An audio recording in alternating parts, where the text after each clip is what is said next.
My name is Fatima. I completed University for Development Studies, offered Integrated Development Studies. Yes, I ventured into fashion and designing as just the interest, the skill I'd wanted to just acquire, the passion that drove me into it. From UDS, after my national service, I then decided to pursue it as a profession.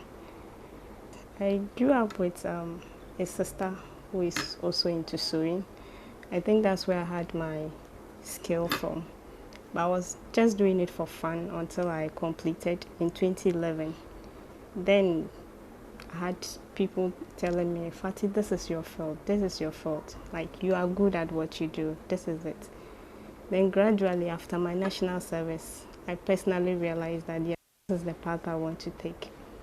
That was when I pursued it professionally. Fatima is one of hundreds of graduates who have chosen to do jobs not related to their academic credentials. She opted to learn how to sew for colleagues at UDS to express her creativity, create wealth, and attain personal fulfillment. Yes, some were skeptical. They'll tell you, why do you want to? Mostly we speak to you, they'll say, I don't know, person would die now. Okay, like, but some too understood my path because I was actually working for them whilst at the university.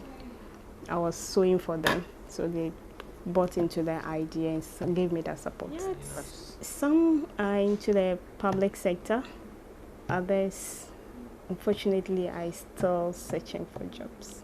At the end of her national service in 2012, she decided to enroll at Abbey Creation University College for 6 months of training in fashion design. Fatima says she saved the monthly allowance for the training. Whilst having my national service program, I had it in mind already that right after national service, I was going to pursue this course, and it involves money. So I saved my allowance for that 1 whole year period. So what I saved is what I took to school. But the point that you actually need capital to start something is not the whole, that's not the whole situation. Your passion pushes you. You can actually start.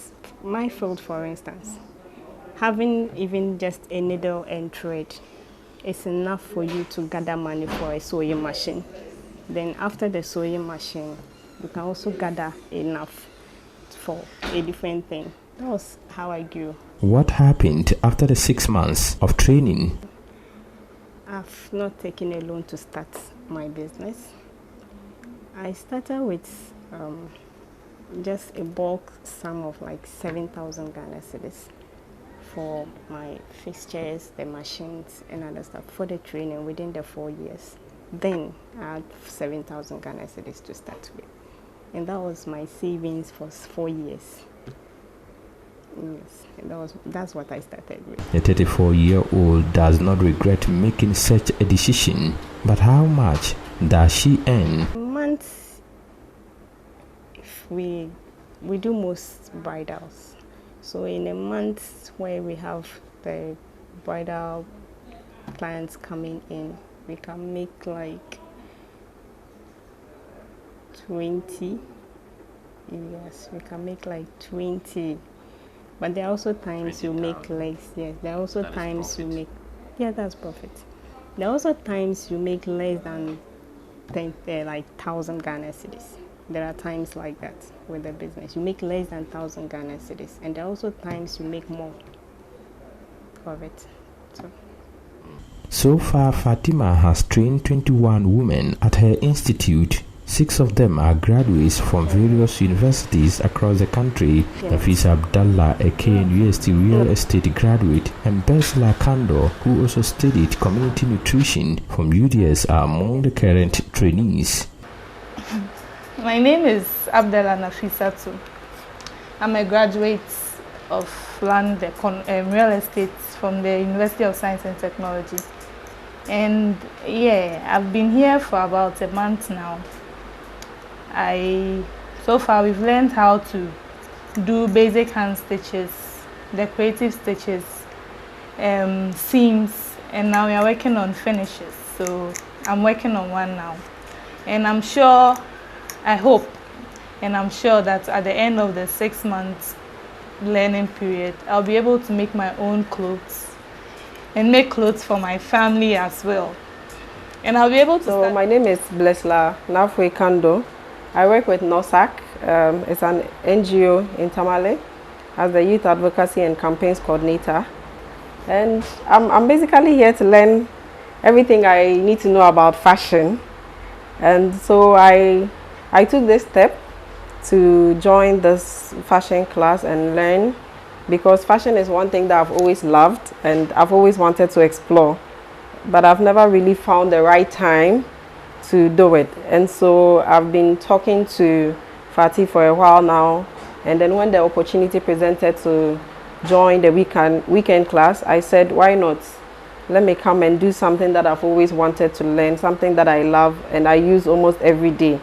And so it's something that I like to always wear prints, and so I like to sew a lot of prints, and I like to be able to play with the things that I want to wear, the designs and all that. And so I feel like if I learn how to make them, then I can make them for myself. Nafisa, for instance, prefers being an entrepreneur and creator of wealth to being employed by someone. Okay, so I graduated in 2020. We are part of the Corona graduates, so yes. And as I mentioned earlier, I'm actually a first class student, first class graduate in real estate. I was part of the first 3 in our class. So and I'll be able to start a business of my own if I want to. Looking at the unemployment situation in our country, I think it's best to have a handiwork, something you can do for yourself, and still have time for your family. So that was why I opted to be part of this 6 months class. Of course, Rev. Go you. Fatima says there is hope for her business, and there is also hope for graduates chasing a few non-existing jobs. A report by Mohammed Nuruddin.